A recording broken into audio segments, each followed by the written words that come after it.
Orduan, ekonomia zirkularra zer da? Saiatzea gezien lodiera aldatzea, behintzat. Ez da ekonomia aldatzea. Eta behintzat gezien lodiera aldatu, hau da. Naturatik hartzen ditugun baliabideak gutxi izan daitezela, naturara botatzen ditugun baliabideak ere gutxi izan daitezela, eta baliabide materialen gehiengoa, bai berriztagarriak edo ez berriztagarriak dira, berrerabili edo birziklatu egin ditzagula. Nola lortzen dugu hori? Eta agian hau da ekonomia zirkularraren enfoke ezagunena. A través de las 3 R's edo 9 R's entzun baduzuen, no? Direla, hauek bekoak, ekonomia zirkular baten azko trantsizioa nola egiten den.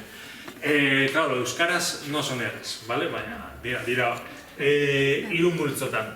Baztertzea, birpentsatzea, murriztea, hau da, rechazar, repensar, reducir, hori bai dira R'ak.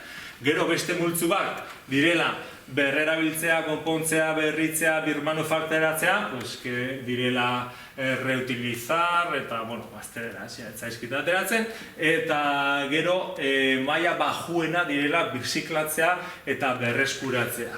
Osea, aurreko irudian ateratzen zen, barkatua, esan dizut pasako nintzela batetik beste, ateratzen zen reziklaje, birziklatzea egitan da maila bajueneko estrategia bat. Osea, norbaitek esaten badu, ez guk birziklatzen ditugu materialak eta produktuak ekonomia zirkularra egiten dugu, hori arazoa daukagu. Hori da, egiten ari zarela ekonomia zirkularreko minimo txikiena. Egin behar dena egitan da maila altueneko estrategiak aplikatu. Direla, 3 hauek edo beste hau sartuta, edo onaino behintzat. Horretan gero zentratuko gara gehiago. Eta hau da Europatik erabiltzen, bueno, logoaz da ikusten, baina European parlamentiko irudia erabiltzen dutena, eta hau guzten dut zeren egitan da, lehenengo irudiaren antzekoa, baina behintzat onartzen dute erdibideko pauso garrantzitsu bat, eta da, ezin dugu lineala zen hori tolestu, behintzat pauso garrantzitsu bat ez badugu egiten, eta dela diseinutik abiatu behar gara. Hau da, gauzak, bai produktuak eta bai prozesuak diseinu fasetik erabat aldatu behar ditu. Bestela ezin da, egiten genuena beste modu batetan egin, bale? Eta ordea, Europako Parlamentoak esaten duena da, bai, lo decides para proteger el medio ambiente, reducir dependencia y crear empleos y ahorro de consumidores. Vale, oso. Niri egitan gehiago gustatzen zait irudi hau, ekonomia zirkularrarena. Da, antzeko aurrekoaren antzekoa, baina behian ateratzen ziren 9 R horiek, hemen ikusten dira non eragiten duten. Zergatik esaten dugu refuse, rethink, reduce edo baztertu, birpentsatu, murriztu, 3 horiek direla efizienteenak. Zuzenean lortzen dutena delako naturatik baliabide eta energia gutxiago erabiltzea. Eta orduan hori da egin behar duguna. Lehendabiziko lerro hori murriztu, eta gero erabiltzen ditugu materialak. Baina gero dago hemen jerarkia bat, eta hori garrantzitsua da ulertzea. Garrantzitsuenak dira 3 horiek, baina gero ere ordenean duaz. Jerarkian zer da, lehendabizi reuse, berrerabili. Zergatik, demagun jo praka batzuekin oso erraza da ulertzea, prakak nik bota beharrean, beste norbaiti pasatzen badizkiot,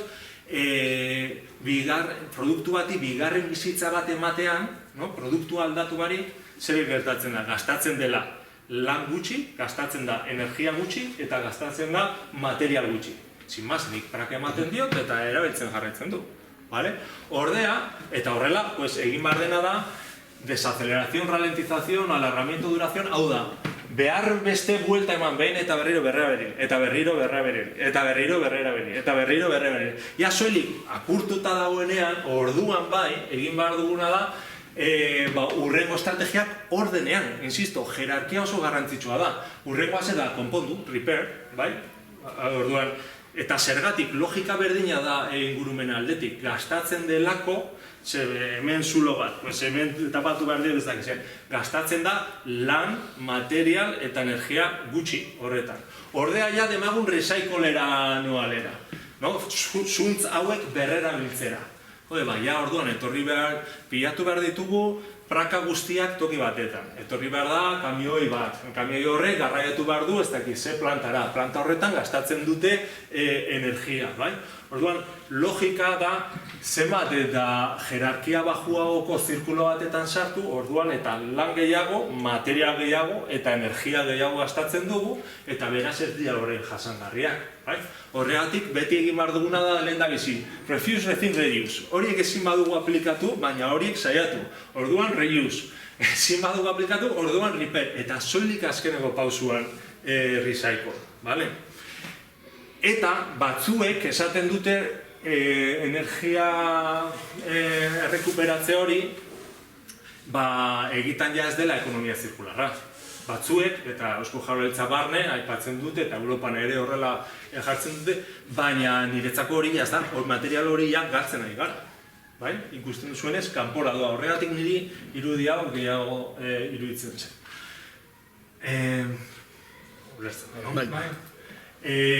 Hau da berdina, baina salduta beste era batetara, eta hau ere Europa mailan asko erabiltzen den kuadro bata. Baina da, berdina jerarkia, da erren multzoak eta mailakatuta, baina hau zergatik kontatu nahi nizuen segundu batetan, hau ere badago Eusko Jaurlaritzako edo IOB-ko estrategiaren hartua, ofiziala da, baina seinalatu nahi nuen zen ikusten duzuenez, baztertzea, baina baztertzea zer, eta fijatzen dira produktua erredundantea egin. Birpentsatzea zer, produktua, murriztua, produktua, berrerabili, duen produktu baztertua, produktu. Hau da, ikuspegia dago bakarrikan produktuan zentratua. Eta hori da beste akats bat, noski produktua kontutan hartu behar du, faltaria maz, baina ez da nahikoa. Fijatu behar gara, katean eta sistema, ez bakarrikan produktuan, prozesuetan eta katean, bale? Hori gero ikusiko dugu ere zehatzen. Bale, eta honekin, bigarren puntua ere kasi ja finiketatuko dugu. Zer gertatzen da? Depende ze garrantzia jartzen dugun adibidez erre desberdinetan. Depende produktuan, prozesuan, katean edo sisteman fijatzen garen.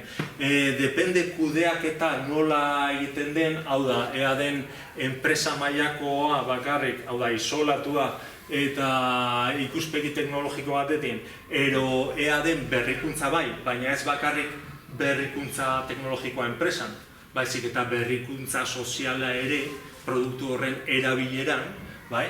Orduan, autore batzuek esaten dute eske egitan, ekonomia zirkularra hitz egiten dugunean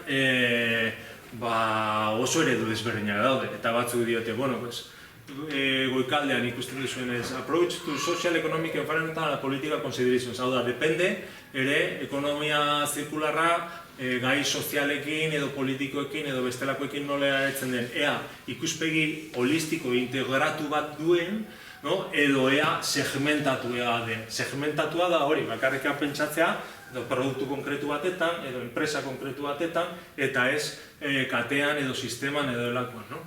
Eta berdina, ea teknologia berrikuntzarako duten posizioa, ea optimista, hau da, pentsatuz teknologiak guztiak konpondu dezakela, edo ea eskeptikoak diren pentsatuz teknologia beharrezkoa da, baina ez da nahikoa, erabilera sozialak ere aldatu behar dira, esaten dute, eske horren arabera, hitz egin dezakegu reformist circular society, technocentrical circular economy, transformational circular society, fijatu zaitezte, ez dutela erabiltzen circular economy termino, baizik eta circular society. Hau da, ez da bakarrikan ekonomiari dagokion zehozer, baizik eta jendarte guztiari, eta zirkular bat. Hori, eredu desberdinak, beste batzuek bestelako klasifikazioak egiten dituzte, plan circularity, edo bottom-up sufficiency. Nik hemendik aurrera, eta honekin ja bai bukatzen dut kasi bigarren puntua, zertan zentratuko dut gero apur bat analizia, igual dilema honetan. Ea egitan, ekonomia zirkularra hitz egiten dugunean, fijatzen garen gehiago efizientzia, edo fijatzen garen ere sufizientzian, edo nahikotasunean. Eta nire analizian esaten dudana da, Eusko Jaurlaritzak edo hemengo enpresa nagusiak fijatzen direla nagusiki efizientzian, hau da, egiten duten ikuspegia da ekonomiaren eskaintzaren aldetik, hau da, enpresek zer eskaini dezaketen, fabrikazioaren aldetik, ekoizpenaren aldetik, eta beraz, bilatzen dutena da, beraien posizioa edo produktuak lehiakorragoak izatea. Eta hori ez dago txarto. Diot, hori ere agian egin behar da, ez dakit. Baina ez da inondik inora nahikoa iraunkortasunaren aldetik. Iraunkortasunaren aldetik agian behar da efizientzia bai, hau da gure produktua egitea ur gutxiagoarekin, material gutxiagoarekin, energia gutxiagoarekin, hori erabat beharrezkoa da, baina aldi berean behar dugu sufizientziaren aldetik zer landu. Bestela, gero esango dugu, baina gertatuko dira rebote efektuak ditzen direnak. Gero kontatuko dugu. Eta orduan da, eskaintza edo ekoizpenaren aldetik, landu beharko da, baina eskaria edo kontsumoaren aldetik ere lanketa bat egin behar da. Eta hori, IOBeko Eusko Jaurlaritzak eta hemengo enpresek ez dute egiten. Hemen, ordea, ekonomia eraldatzaileek, adibidez, ekonomia sozial solidarioak, latzen duela kontsumoaren aldetik edo eskariaren aldetik neurriak hartzen. Eta egitan biak behar ditugu. Ez bata bakarrik ez da nahigoa, biak behar ditugu. Eta orduan zer gertatzen da? Ekonomia eraldatzaileak zer dira? Ez dakigu oso ondo. Ikuspegi oso desberdinak daude. Batzu sartzen dute de crecimiento, economía del bien común, economía de los comunes, economías feministas, economía social y solidaria, economía colaborativa, comunitarias, consumo responsable, economía circular, pilo bat. Baina ekonomia zirkularraren kasuan, autore desberdinek edo egoera desberdinek zalantzak dituzte. Diote, ekonomia zirkularra da, ekonomia eraldatzailea, bai edo ez. Eta niretzat erantzuna da, depende. Depende aplikatzen duzun soilik efizientzia, edo aplikatzen duzun efizientzia eta nahikotasuna beste gauza batzuekin batera. Onarte ondo guaz?